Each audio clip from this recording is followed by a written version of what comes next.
Assalamualaikum warahmatullahi wabarakatuh. Selamat pagi anak-anak. Bagaimana kabarnya hari ini? Semoga kalian dalam keadaan sehat. Sebelum memulai pembelajaran kali ini, alangkah baiknya kita berdoa terlebih dahulu. Ada yang ingin memimpin doa hari ini? Iya, silakan. Pimpin doa hari ini. Assalamualaikum warahmatullahi wabarakatuh. Ayo teman-teman, sebelum belajar mari kita berdoa terlebih dahulu. Membaca surat Al-Fatihah dan doa sebelum belajar.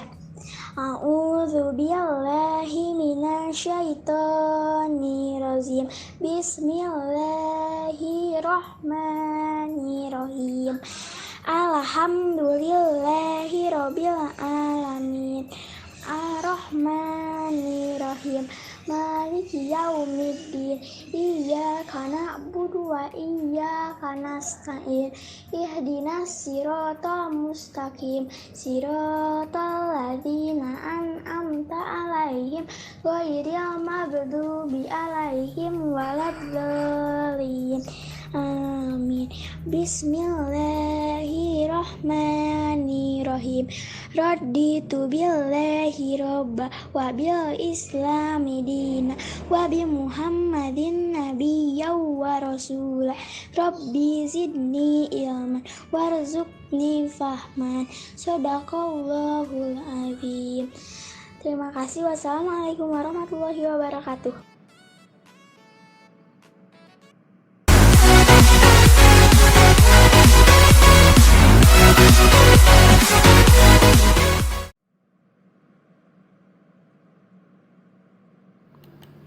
Hari ini kita akan belajar IPA kelas 5, Ilmu Pengetahuan Alam, tema 4, Sehat itu Penting, subtema 2, Gangguan Kesehatan pada Organ Peredaran Darah. Kompetensi dasar 3.4, materi pokok, gangguan organ peredaran darah, dan faktor yang mempengaruhi kesehatannya.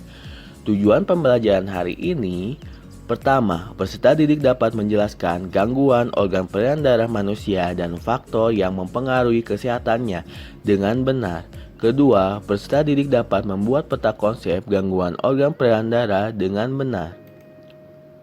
Kemarin, kita telah mempelajari organ peredaran darah manusia. Sekarang kita akan belajar tentang gangguan organ peredaran darah manusia.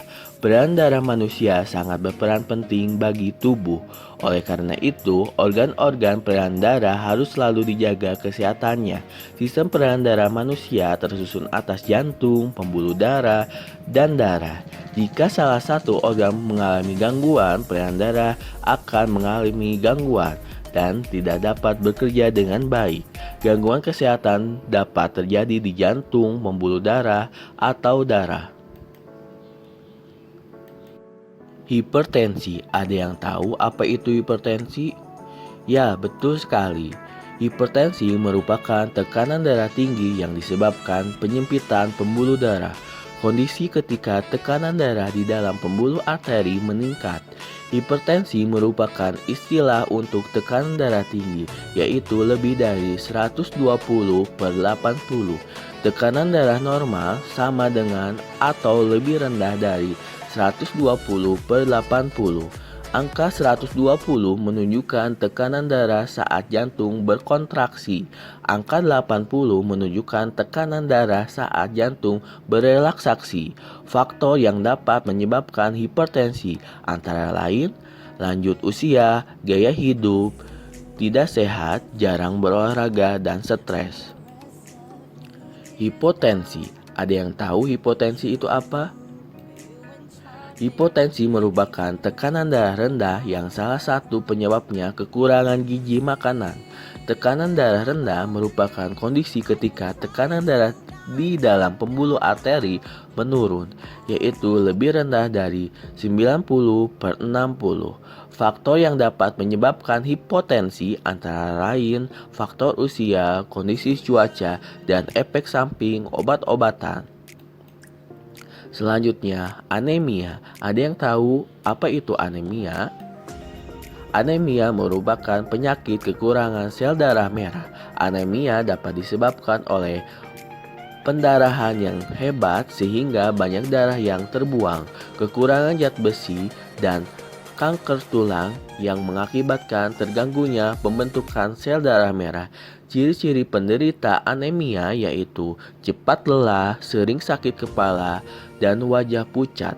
Anemia dapat dicegah dengan mengonsumsi makanan yang kaya akan zat besi, misalnya bayam, telur, kacang-kacangan, ikan, dan daging sapi. Anemia ini adalah kekurangan sel darah merah. Coba kalian perhatikan gambar di bawah ini. Selanjutnya, stroke.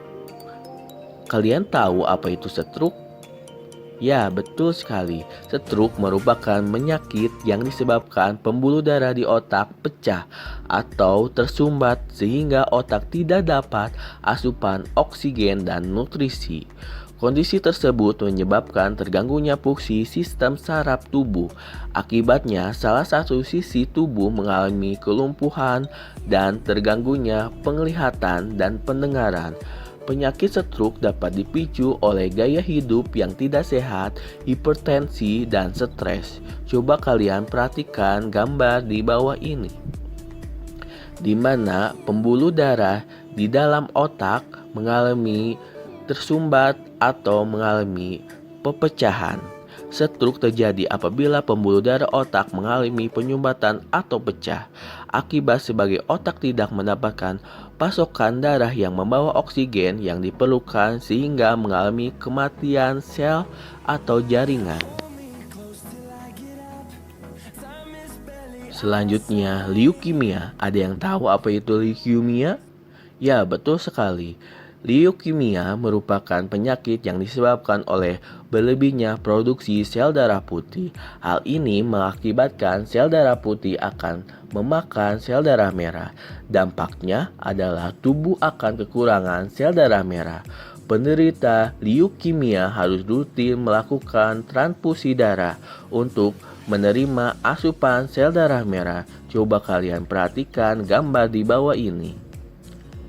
Di sini ada gambar darah normal dan darah yang terkena penyakit leukemia, di mana sel darah putih mengalami produksi secara berlebihan. Selanjutnya, jantung koroner. Ada yang tahu apa itu jantung koroner? Ya, betul sekali. Jantung koroner ditandai dengan adanya penyumbatan pada pembuluh darah oleh berbagai macam zat, misalnya lemak dan zat kapur. Penyumbatan ini menyebabkan aliran darah ke jantung menjadi terhambat, sehingga jantung tidak dapat bekerja dengan baik. Gejala yang ditimbulkan oleh penyakit ini antara lain sesak napas, nyeri pada bagian tertentu, dan cepat lelah. Coba kalian perhatikan jantung koroner di bawah ini, di mana pembuluh darah tersumbat oleh lemak dan zat kapur atau zat yang semacamnya. Coba kalian perhatikan pembuluh darah yang normal dan pembuluh darah yang terhambat. Selanjutnya, varises. Ada yang tahu apa itu varises? Ya, betul sekali. Varises ditandai dengan munculnya benjolan pada kulit berwarna keunguan. Hal itu disebabkan oleh adanya gangguan atau hambatan pada pembuluh darah, pena, dalam mengalirkan darah. Selain adanya benjolan, varises ditandai dengan gejala pegal-pegal, rasa panas dan perih, serta lelah di bagian tungkai. Penyebab varises antara lain faktor keturunan dan terlalu lama berdiri atau duduk bersila terus-menerus. Sebaiknya kalian setelah olahraga luruskan kaki kalian agar peredaran darah menjadi lancar dan terhindar dari varises. Coba kalian perhatikan contoh gangguan organ peredaran darah yaitu varises di bawah ini. Selanjutnya, demam berdarah. Mungkin kalian tidak asing dengan demam berdarah. Demam berdarah merupakan infeksi virus dengue yang menyerang komponen darah yaitu trombosit atau keping darah. Jumlah trombosit dan sel darah putih menurun akibat infeksi tersebut. Penderita demam berdarah dapat mengalami perdarahan. Penderita demam berdarah harus segera dibawa ke dokter untuk mendapatkan pengobatan. Selanjutnya, contoh gangguan kesehatan pada darah karena faktor keturunan. Ada yang tahu gangguan organ peredaran darah karena faktor keturunan? Ya, betul sekali. Pertama, hemofilia. Hemofilia adalah penyakit keturunan yang menyebabkan tubuh kekurangan protein yang dibutuhkan dalam proses pembekuan darah. Penderita hemofilia akan mengalami perdarahan lebih lama dibandingkan orang normal saat terjadi luka. Hemofilia dapat ditangani dengan pemberian obat, baik untuk mencegah timbulnya pendarahan maupun mengobati saat terjadi pendarahan. Coba kalian perhatikan gambar di bawah ini. Hemofilia, darah tidak membeku secara normal karena kekurangan protein untuk pembekuan darah. Coba kalian perhatikan. Selanjutnya, thalassemia. Thalassemia adalah kelainan pada darah yang tidak dapat memproduksi cukup hemoglobin. Hemoglobin adalah protein pembentukan sel darah merah yang berguna untuk mengikat oksigen dan membawanya ke seluruh tubuh.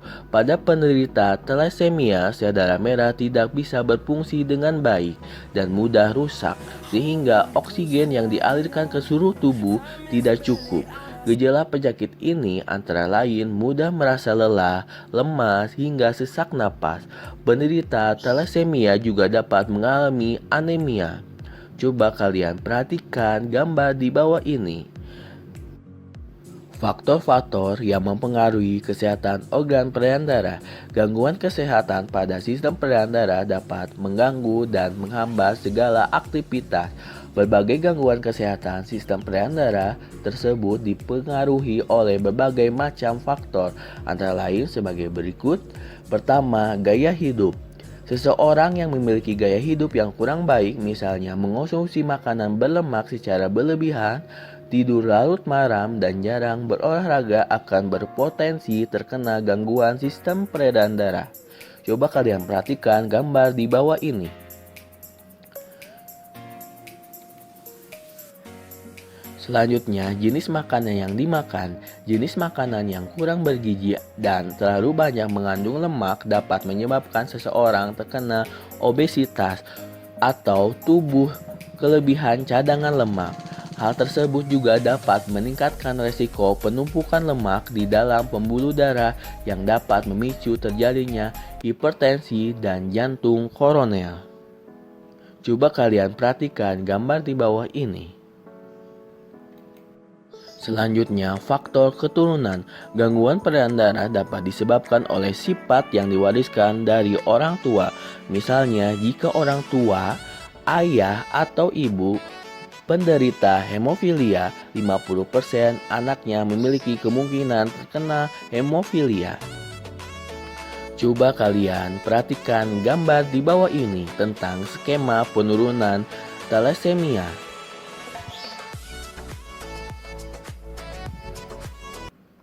Terima kasih.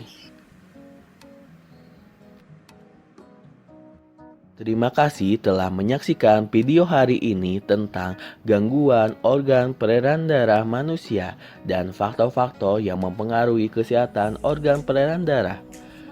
Sebelum menutup pembelajaran hari ini, alangkah baiknya kita berdoa sesudah belajar. Ada yang ingin memimpin doa hari ini? Ya, silakan. Assalamualaikum warahmatullahi wabarakatuh. Nama saya Jakwan Muhammad Ridwan. Sesudah belajar, alangkah baiknya kita berdoa terlebih dahulu. Berdoa dimulai. Subhanakallahumma wa bihamdika ashhadu an la ilaha illa anta astaghfiruka wa atubu ilaika walhamdulillahi rabbil alamin. Terima kasih atas perhatiannya. Bapak ucapkan Wassalamualaikum warahmatullahi wabarakatuh.